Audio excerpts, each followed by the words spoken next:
Hey y'all, what's up? It's your girl Sunny of Media Made Magazine, your co-host for today. We got CEO Stan the Man. He's actually in the back too, doing equipment work, you guys. But we are here today, guys, to introduce to you an incredibly gifted artist, beautiful at that, singer, songwriter, entrepreneur, Jade.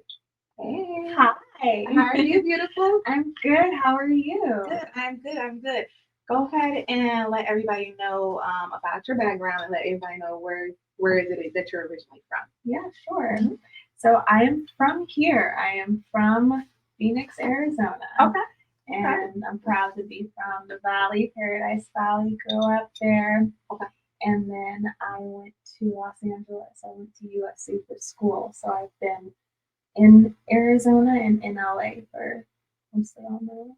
Okay. Yeah. So let's kind of take it back a little bit. Let's start a little bit about your upbringing.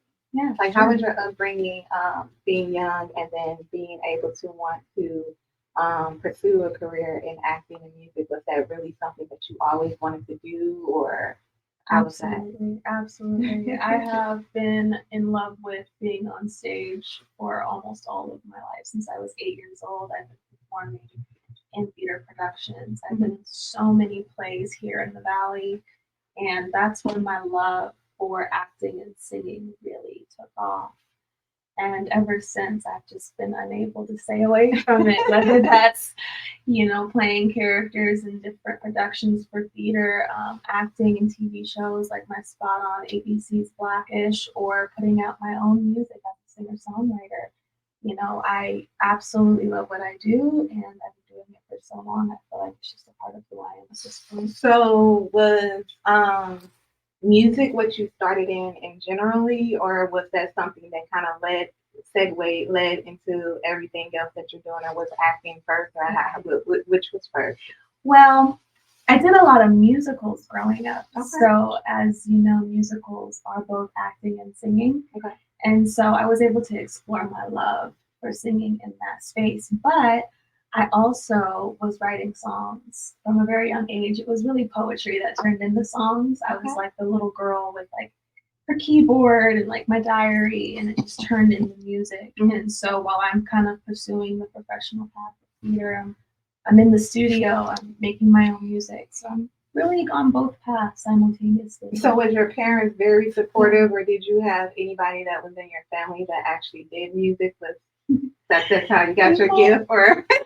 It's so funny because people will ask, and they're like, does your mom sing? Does your dad Right. sing? And no, they are incredible people, entrepreneurs, very powerful, great business people, but they don't sing.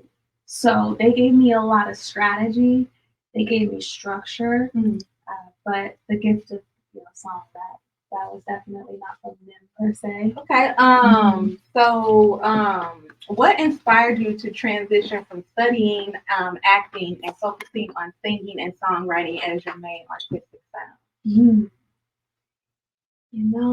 When I went to school, I was unable to stay away from the purpose of why I was there. So I'm always on stage. I'm in different theater productions while I'm in school, but when I get out of rehearsal, I'm going to the studio. So I think that I wouldn't consider it a pivot. Like I didn't necessarily start in acting and theater and then say, hey, I want to just focus on being a singer-songwriter. But I did have some business sense about publishing. Okay. And so when I got out of school, I started a publishing company called TS2 Publishing. And I was doing a lot of administrative work and behind the scenes work in the music business. That's what kind of kept me there. So that kind of actually structured you into learning different things, Exactly. into like the actual music industry yourself, being able to learn more things. How important was it for you to be able to be in theater and be in music and, going to school in theater and navigating through whatever it is that you were doing? How was that for you, and how important was that for you, and important for other people to actually have a type of musical background that you have, like theater, to be able to have theater, to be able to, navigate within? I mean, it's a business at the end of the day, right? So you're showing up as whatever you're showing up as. And so if I'm walking in the room as the artist, I'm expected to have a certain confidence about what I do. And I think that the theater prepared me in that sense. Mm. But this is any man's game as far as how you go about it and how you maneuver. And so I think just being improvisational on how I move, making sure that I'm on top of everything that I can be on top of from a business standpoint, but also being present as an artist. I think the theater gave me those actual skills, but I don't necessarily think that they are the same pursuit when you're going into a studio. You're not going into a studio singing the same way you're going to sing when you walk into a stage of Right. thousands of people. Right. So it's having that versatility, the discretion to know how to be in certain situations that I think that we prepare me for. Okay, I Yeah. want to talk more about too your singing and your songwriting and different things like that. Sure. And I was reading something too in your bio that you sang the national anthem, correct? Yes. Tell us a little singing. bit about that. Yeah. How did you go about doing that? Like how was that? I want to know. I'm intrigued. You know, being a vocalist, a trained vocalist, there's not many songs outside of the anthem that would make a person go, oh, you could sing the anthem, you could sing anything. Right. And so I think growing up, that was something that I was looking for, was how can I continue to get stronger in what I'm doing. Mm-hmm. And it also, I think, was a way for me to conquer my fear. Footprints Arena seats around 18,500 people. And so if you can comfortably sing in front of that many people, you can basically do anything, I feel. So I've sang at Footprint, I don't know how many times. I've done the Lakers games, I've done the Clippers games, I've done Diamondbacks, and it just fine tunes your ability to get up there and do it. You said 18,000 people. Now, was there a time when you just kind of like froze on stage? Like, was it a moment like, and then tell us about like a moment, like a crazy moment or something that, Yeah. I am blessed to say that I have never frozen that way. Okay. And again, I think that goes back to my training of being able to be improvisational. I'll figure it out. There have been times where I may have messed up a word or two, and it's like, find your way back into the lyric. You got to figure it out. Right, I haven't been right, perfect by any means, but you just got to be good on your feet. Is there anybody that helped you, like, gave you any type of words of encouragement and different things like that, to like keep you going and keep you motivated to keep doing your music and your acting like that? I've had so many incredible mentors and leaders that have paved the way for me just by helping me understand not only my gift, but how to stay grounded in it. And yes, from my parents, let alone just them alone, to my family members, my brother, people around me, my close friends that have really just been able to speak to the true version of me and help pull it out. Okay.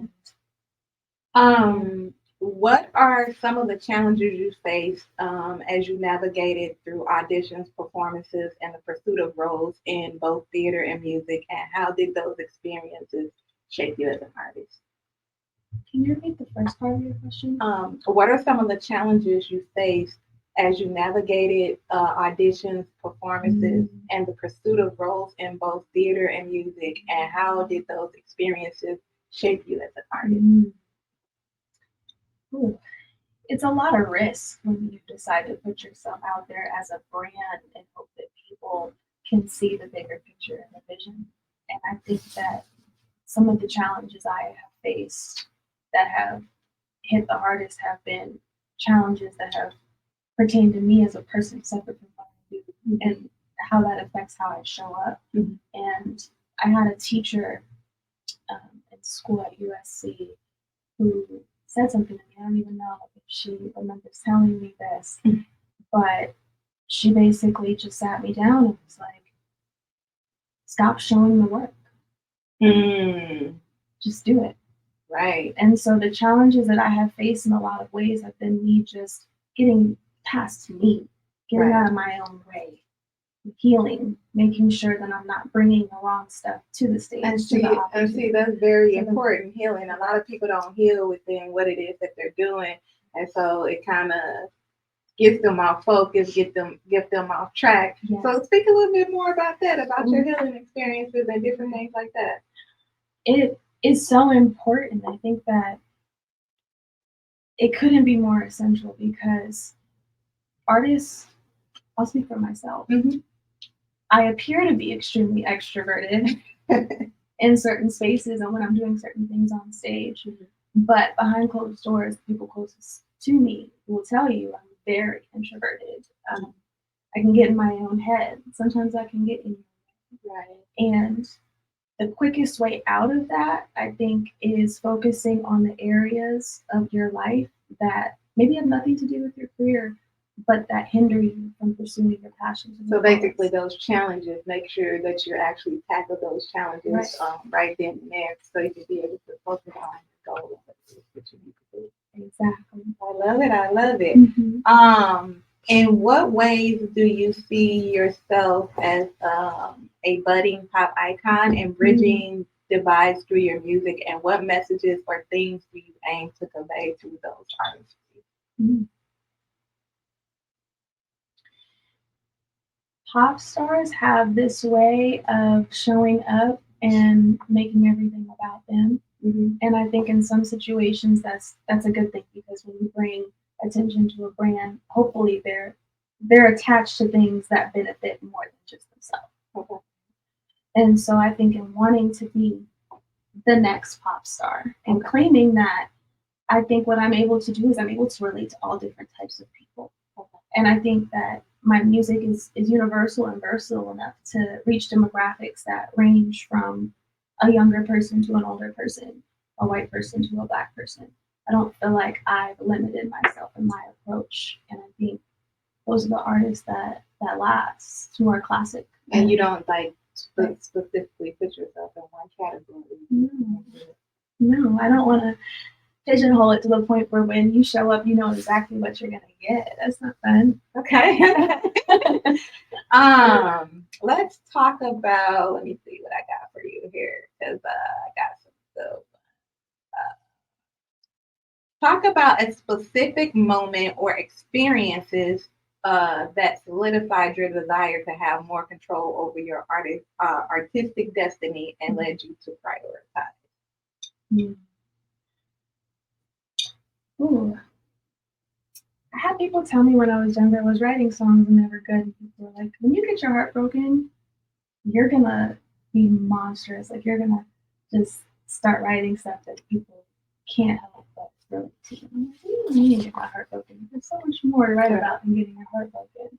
But I understand what they mean by that. Like, when certain things don't go the way that you want them to go, it is either going to like put you further on the right path or further on the wrong path. Mm-hmm. And I think I have had a blessing in my life of being able to have the people be a mirror for me, so to speak.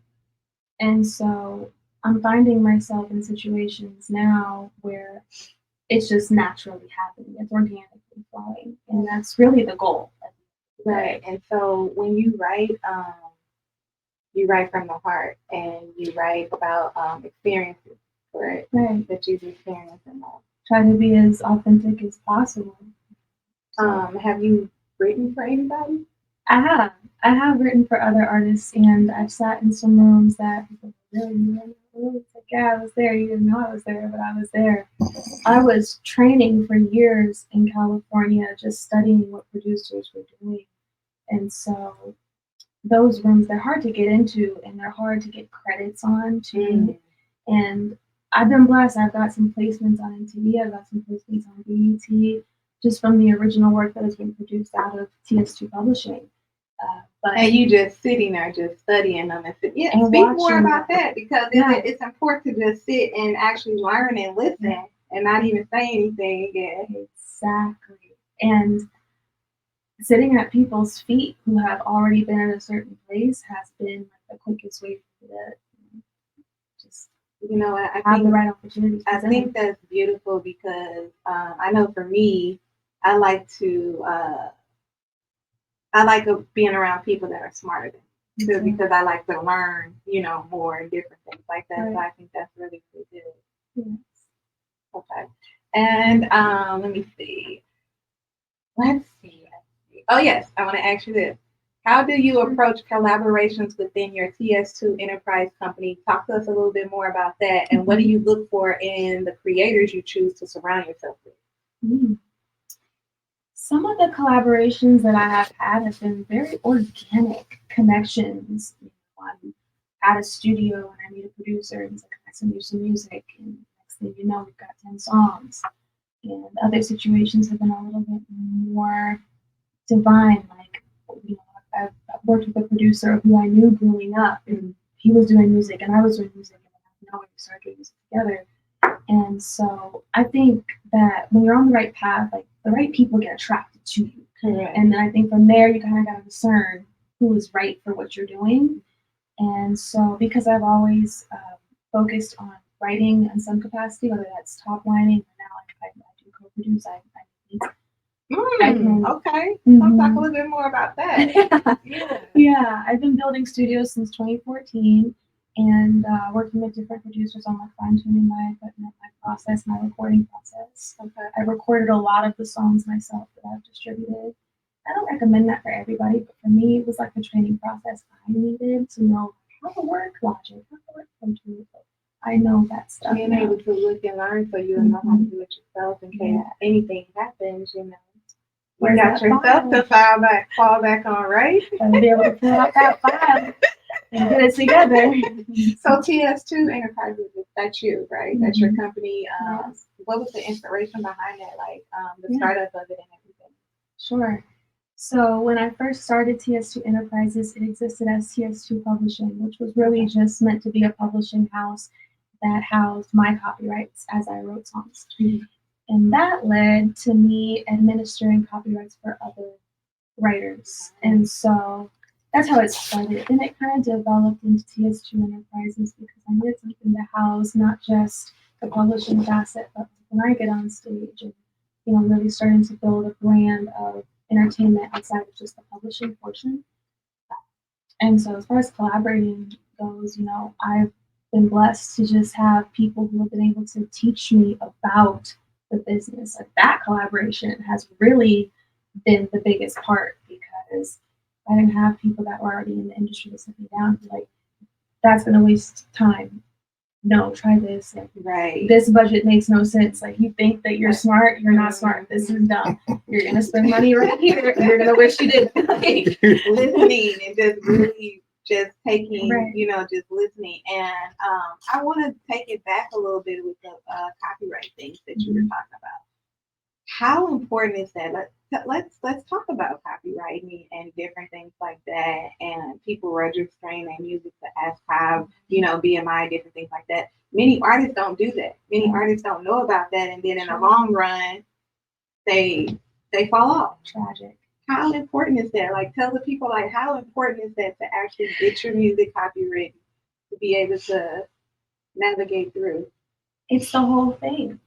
It's the whole thing. The business is the thing. 90% business, 10% show.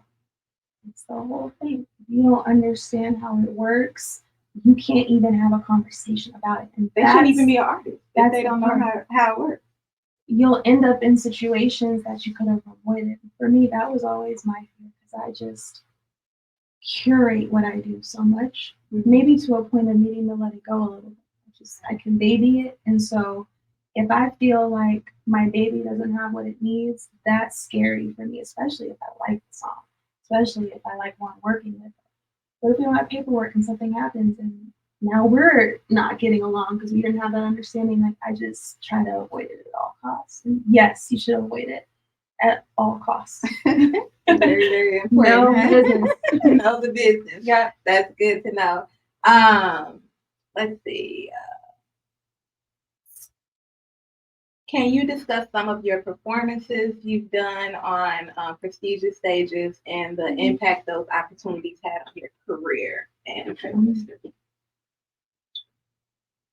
Well, I just had a really big opportunity. I did a sold out show at ASU Care 3 weeks back, and we packed it, and people fell in love with what was happening on stage, and that really, I think, made people think a little bit differently about what I do in general. And then when I was in California, I did a tribute, a Whitney Houston tribute at Walt Disney Concert Hall.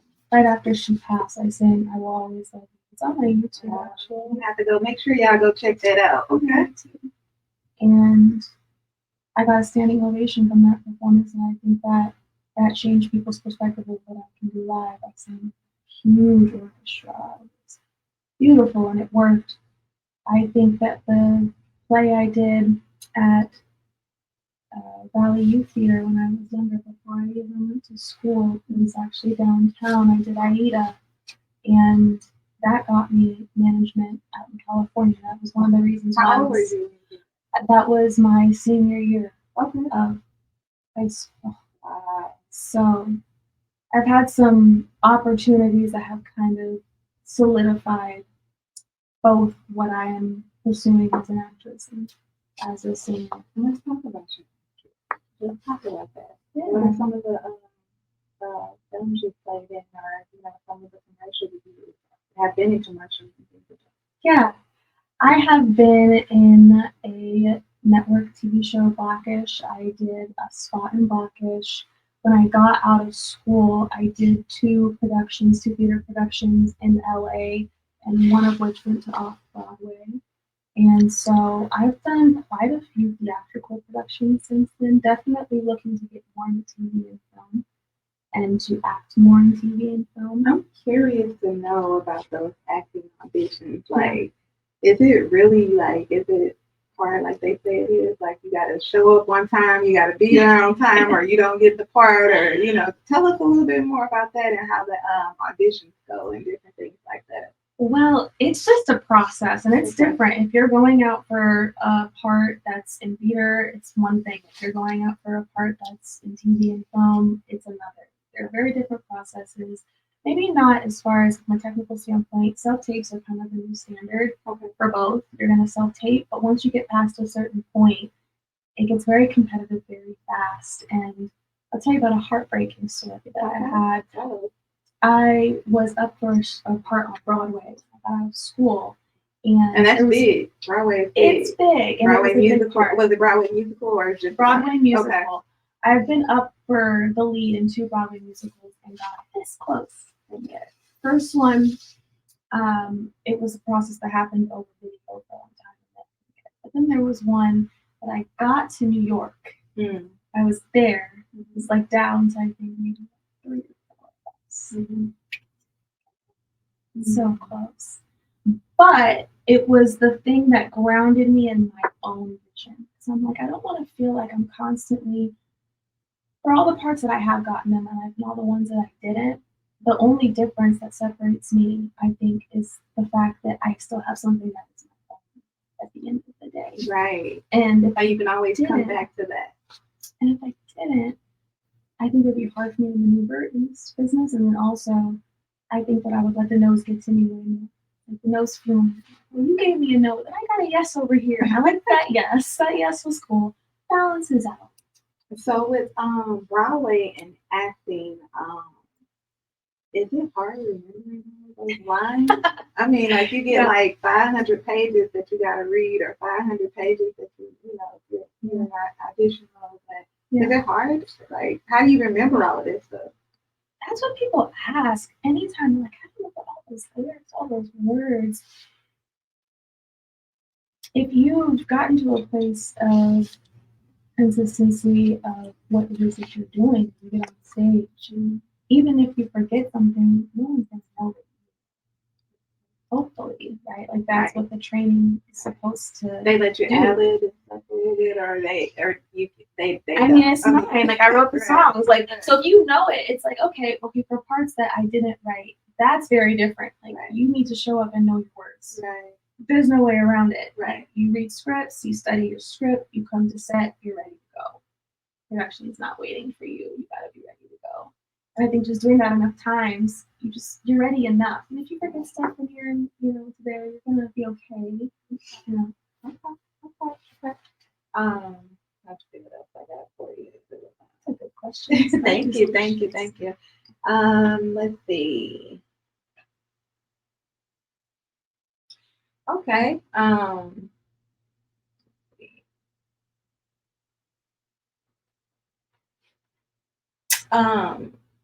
how was your passion for writing song? How has your passion for writing songs evolved since you started at a young age, and how do you see your music playing a role in your overall artistic vision? I think maturity changes you lyrically from a pen perspective. Like you're not gonna write about the things you wrote about when you were little now. And so I've been writing since I was little, and I look back at some of that work and I'm like, that's nice. It's just undeveloped maybe, and also just too young for what I'm doing now. So it's just different. And I think people grow up with you from wherever age you start doing this at. That's the part they enjoy. They like to see the journey of where you started and where you are now. They grow up, I think, with you as you put out stuff. But I'll speak for myself. At least I think that people have kind of grown up with me. Oh, I see where you developed. I see where you focused on your sound. I see where you've gotten more specific comes with time. And so, does that answer your question? Yeah, absolutely. Okay. Thank you. Yeah. Have you ever been in a group? Because everybody always is in a group when they're either. No, Never been in a group. No, and it's Never been wanted to thrown be in a group, around. or? The thought has been thrown around, but no, I've never been in a female girl group. I think that would be lit. I have a vision for my shows as they grow to have more of that concept brought to the stage. Like I work with background singers and we try to have a vibe as a unit, even though we are separate. But I don't necessarily see myself being a girl group. Okay. Do you see yourself managing the girl group, or do you see yourself managing anyone like singer, like artists, any like artists? Yeah. I think that once I'm able to have a self-sustaining brand as far as I thought, I'm completely locked in on what it is that I'm doing, and it's a known understanding. This is who I am. I think then I can focus on building somebody else to that point as well. It's a lot of work, like the investment in just getting people to see your vision and have an understanding of what you do. And being able to scope the artist the way that you want the artist to go out to the next direction. There's a lot of rebellion in that too. Yeah. So, and I'm young, so I don't necessarily feel like, a peer is not gonna maybe listen to me unless I've gotten to a certain place where they don't have a choice. Right. I've had people listen to me just where I'm at right now, just respecting what I do, but that's my thing. It just isn't my focus. I'm focused on what I'm doing. So,